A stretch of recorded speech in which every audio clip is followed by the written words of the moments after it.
joni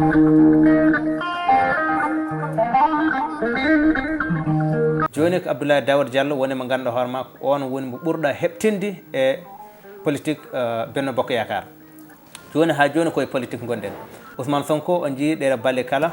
walla oɗo dumano kala omo jogdi caɗele e lawol.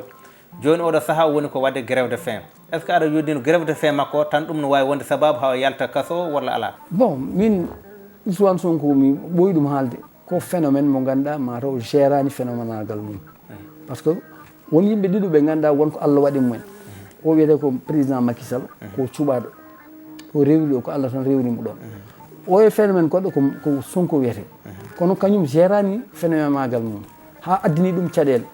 Sa woni justice noon min lawolam ala hen paɗanmi tan ko ha justice haala ko haalata ko a faami. Donc mais kam so tawi meɗen ñaagomo kanko Ousmane Sonko yo woppu ko waɗata ko grève de la faim par ce que wona aɗani wima diine e fina tawa men bartiɗo yimɓe jiiɗa ɗum a faami diine o kadi jiiɗa ɗum donc meɗen ñaagui yo woppu ɗum ko heddi ko ala ko gasata aduna ko Allah wi koko tan ɗum wodata ko wodani ko wiyani ko wodata eyyi hay goto anda ɗo janggo wiyatata min sinno ko sagam so 2024 ari kala gañiɗo yo noddu yimɓe foof ɓe jiidi yuma e baba pour rende ko mbimi ko pétrole et gaz o aɗa jogodino e caɗele to batte e lawol oɗo saaha holɗo tonirɗa hen a rimɗi walla ala ko moƴƴi? Non mi rimɗi ko ɓooyi somi rimɗano mi waɗata politique o ni par ce que ndenen ko sukaɓam e janggam quoi mi mbimami komi dindinaɗo laabi ɗiɗi ko meeɗa waɗede c'est à dire mbinoɗo wonko waɗi ko duttiwi mi juum juge o wi min juumrema nde mi yii ɗum mi jaaɓi wadde joni oɗo saaha a jogodirani e lawol hay batte? Non hay tous an min wondi komi ligganiɗo leydi ndi tan min haydara mi waɗani ko politique tan wanno eɓe kulimi tan ɓe mbaɗi hen plan o ronki yaade bon neɗɗo sa tumama fiftani ko an waɗi ɗum ɗon kam koko ɓenni ko heddi ko noon to banggal vraiment ay mbeɗa somi dañino doole tan hay goto wawa kam hadde wonde candidat mais mi ala on doole mi yimo ganduɗa no wawi wadde porté candidature am o ɗum addimi e Abdoulaye Daouda a faami question ma o so tawi o wonani ko wonoyta ɗum nan yeeso men ɗoɗo yarete a suɓima Abdoulaye Daouda Diallo mbiɗa ko bawɗo ko d' accord min jaaɓi ɗum kono wonko gardinɗa ko département Podor ko région de Matam ko Halpulaar est ce que ɗum tan c'est logique walla est ce que ɗum tan c'est normal pour neɗɗo suɓire pour wonde horejo leydi? ala yonani mais mbimi ko yiɗande hoore mum wona añande bandum so yimɓe ne jaaha lamba goto fof kay wonata koye mbir mum est ce que ɗum nattaka mbiro gagnade mais kam ma wat supporter mum wona enen ko koye men ummi mais pourquoi eɗen gagnanamo te en jaaɓi gardigu makko guila ɗum ɗo arani ko contraire o woni ko fewani ko président Macky dari Bokki wi ko Ablaye woni premier responsable APR e Benno Bokk Yakar e département Podor kanko wi noon joni nde wiyande hol yiɗɓe kanko tan suusi wiide mbeɗa yiiɗi kono Fouta tan rokkatamo laamu kono Fouta so jeeyaka hen haɗamo laamu. mi nani mbiɗa hande a rimɗi to banggue lawol nde fawino e dowma ɓe mbi hay hunde ala ko mbaɗɗa ndeke noon mataw eɗen mbawi jaggude wonno ko toñanggue beele wona addana ko jattininoɗa mbiɗa a tawtoytaɓe ko ɗum addannoma sokede joni noon ɓe dokkuma liberté provisoire jaɓɗa tawtoydeɓe ɓe mbi joni komin mbiɗo an waɗi ko fof a waɗani est ce que haqqillaji yimɓe joueta e ɗum cikkuɗa caggal a tawtoyiɓe hankkadine mana ɓe ndimɗinma? ala wona ɗum non mbimi laaɓi ceer wona ɗum min mi duuɓi jeeɗiɗi ɓe ndewiyam calimi duuɓi jeeɗiɗi finde mum tan ko diagraphe Dimat walla Fatmat Lomen ko ɓe mbaɗat ziyare Dimat ko ɗon ɓe puɗɗi rewde yam yeeɗo Abdoulaye Daouda woni ministre du budget eɓe gonde Omer Seck en ko way noon bon ko keewi ko min wi tant que mi laaɓani mi haaldata e mawɗo leydi ɗum Allah wallimi noon ma laaminde puɗɗimi haaldude mabɓe par ce que min des doyens des juges o janoɗo woni Mawo Sémou Diouf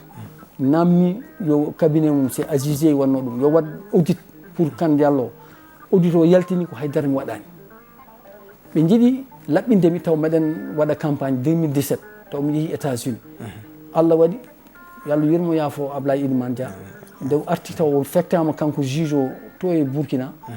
min kawri ɗon o wi kam mi yinno min kawra mbi mbarda mbaɗani par ce que ma wiye are yaad tan mbaɗɗa ɗum min mbarda waɗani ɗum kanko ma o Seynou Diouf joni noon taw nden o fettama ari hen ko Samba Sy ko doyen Samba Sy un jour noddi amen waɗi confrontation wona min goto tan wonno dossier o Ahmed Fall Braya ko hen wonno e woɗɓe woɗɓe ko nden noon ɓe mbi en tout cas oɗo dossier kam haydara ala hen nde mbi haydara ala hen ko nden pellinmi noon wiide joni noon kam mbeɗa wawi haaldede par ce que base am ne yitno guila ko ɓooyi yomi tawto e bandam kono mbimi tawta sona leera sowona ɗum somi tawti ma wi ko ɗum woni sababu leeri te o ɗum ɗo mi haalino ɗum aussi Amadou Kane Diallo est ce que wona gacci saaha foof saɗa haala aɗa wiya bandam en tant que républicain en tant que sénégal najo toujours aɗa teedno bandam est ce que état tamit kadi walla kadi république kadi ko en namdi ɗum na namdi ɗum kay bandam mo kalta o bandam goto fof jogui bandum sadi ko bandiraɓe ndendata non yidde hoore mum wona ñande bandum wona ko min haali ɗum walla ko pular eyyi sadi ko bandiraɓe ndendi nde woni sénégal min meɗe resi jolf min meɗe wonde alpular mais bandam firtani tan bon kaalowo pular tan mbimi ala ko leñol ngol en fait culture leñol ngol ko culture haala aɗa yiya jolfo gontuɗo haalpular aɗa yiya haalpular gontuɗo jolfo aɗa yiya ɓalejo gontuɗo tubako donc sa wi bandam min ko culture o kalani kono kam Macky Sall kay ko haalpular kono resi ko Mariame Faye yimɓe fof mbi Macky Sall gila o ari président Macky Sall o mahi so tawi ko gonga o mahi ha heewi pomuji taliji e kala mais des choses ne hen o mahani état de droit en plus ko maha ko foof à quel prix ko jaboɗa e ɗum wona gonga kala état gonnoɗo ɗo hutorima état pour habde opposition mais ɗum haɗata wonde état de droit andirte ko est ce que élection no waɗa normal est ce que élection no wujje walla wujjetake est ce que neɗɗo ne jogui droit haalde est ce que ne waɗi liberté de presse aɗa faami est ce que neɗɗo téléji guddama ɗo de radio ji guddama ɗo non sa haali ka fotani haalde par ce que liberté foof ne waɗi ɗo ko parɗa haadde par ce que liberté ma fotani yaade ha natta e liberté neɗɗo goɗɗo walla e leñol gongol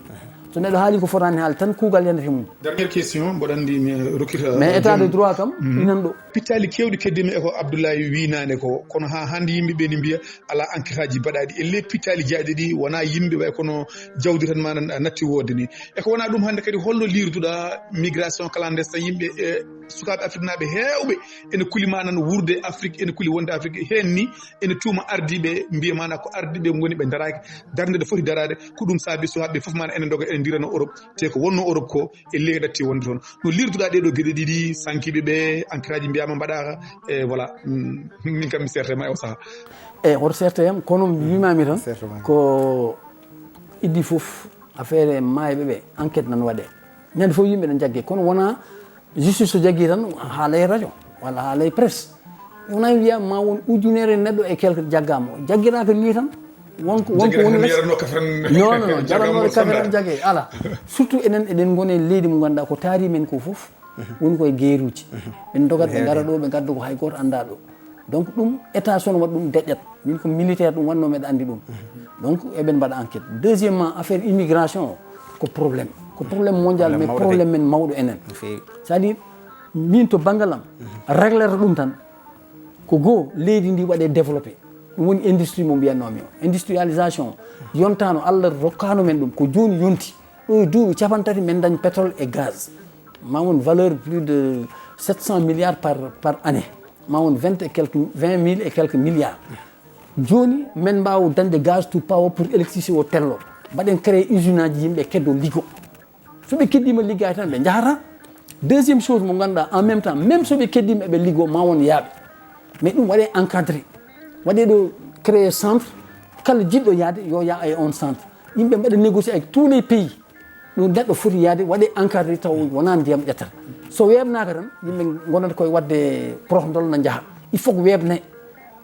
wona neɗɗo fof hay sa min ka mbiɗa wawno heddade France kono mi heddaki ɗon donc ça doit être un choix ko droit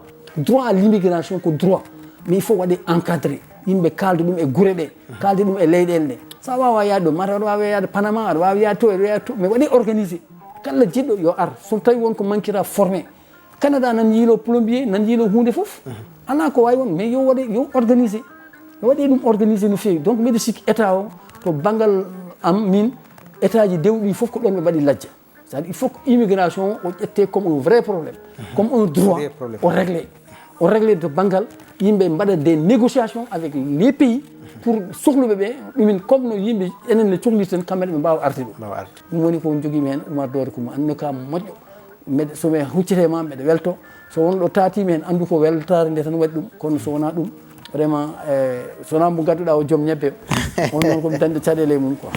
e Allah jarama bandiraɓe yeɓannoɓe hono yewtere meɗen Sénégal men e gardama hen ha ɗo Dindy Kane Diallo holli konngol maɗa mbaynigu e bandiraɓe meɗen yeɓaɓe télé meɗen eyyi mbaynigu ko yo Allah wallu Sénégal duusa Macky Sall duusa belɗo e joɗɗo yo Allah wallu Sénégal e deƴƴere mo jogui o yo heddo hen saabu ala ko ɓuuri hamnade wasde dañde deƴƴere hande meɗen nana won dille baɗɗo to Gabon walla ko way noon e en ɓurani ɗum jitti laamu jeeyi ɗum ko civil laamu jeeyi ɗum ko yimɓe militaire foti wonde koto caserne e rende kono so militaire watti jogade leyɗele ɗe ko caɗele addantumen en ɓurani ɗum yidde ɓurani moƴƴude mabɓe ɓurani moƴƴude men ɗum noon duusen Macky Sall e jaam duusen bo jaam élection o yaare e jaam o teddine par ce que o liggima Sénégal ala foof ko liggaki hen neɗɗo noon mo ganduɗa o kala ko waɗi no moƴƴi on wodani ko Allah tan wawi ɗum wadde neɗɗo foof wonɗo waɗata won ko mankata kono so tawi ko mbaɗɗa ko ɓuuri hewde moƴƴere wiyete ko mbaɗɗa ko no moƴƴi kono ittata won ko boni ko woni less so ko tawi ko boni noon ɓuuri hewde wiyete ko bonni kono ko moƴƴi nan hen toon ɗum noon yo Allah wallu men jiiɗen yumma e baaba ndenen leydi men ndenen ko arata ko pétrole e gaz o mbawen ɓamtude diwanuji men yo Allah wallu kadi e ko mbimi ko Allah ɓamta ɗum président Macky suɓo Abdoulaye Daouda par ce que kanko handi hen kanko yoddi hen e Allah walla kadi hayso suuɓimmomo